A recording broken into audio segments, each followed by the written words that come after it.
Netwatchers TV Radio. Netwatchers TV.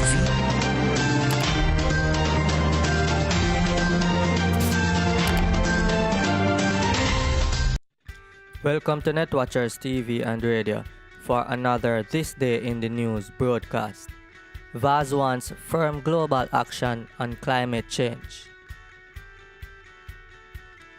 Highlighting the urgency of concrete global action on climate change now, Minister without portfolio in the Ministry of Economic Growth and Job Creation, Daryl Vaz, has pointed to the risk of devastation faced by Jamaica and its neighbors in the Caribbean. Vaz was speaking at the G7 Environment Ministers meeting in Halifax, Nova Scotia, Canada, yesterday, where he gave the keynote address during a session on adaptation and conserving nature, effectively representing small island developing states (SIDF). He reminded the summit of the catastrophic impact of Hurricanes Irma and Maria in 2017 on some Caribbean states. I should note here that Jamaica is ranked as one of the most at-risk countries in the world, with 56% of the island's economic assets and 70% of the population located along coastal areas, he said. Vaz pointed out that there have been 14 hurricanes and 12 tropical storms in the last decade, which have affected life and livelihoods in coastal and inland areas in Jamaica.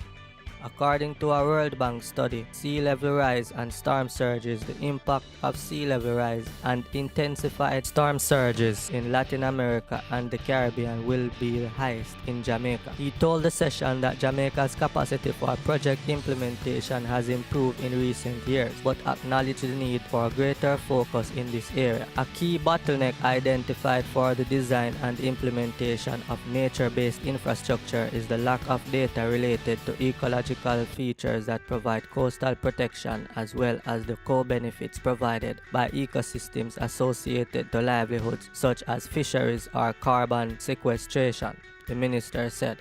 Without this data, it is difficult to develop economic analysis that compare hard and nature-based infrastructure, which is a critical step in the preparation phase for any intervention. However, he made it quite clear that the Jamaican government was not simply waiting on international intervention, but was doing all it could by way of investments in climate-resilient infrastructure, as well as ensuring that the necessary policy framework is put in place.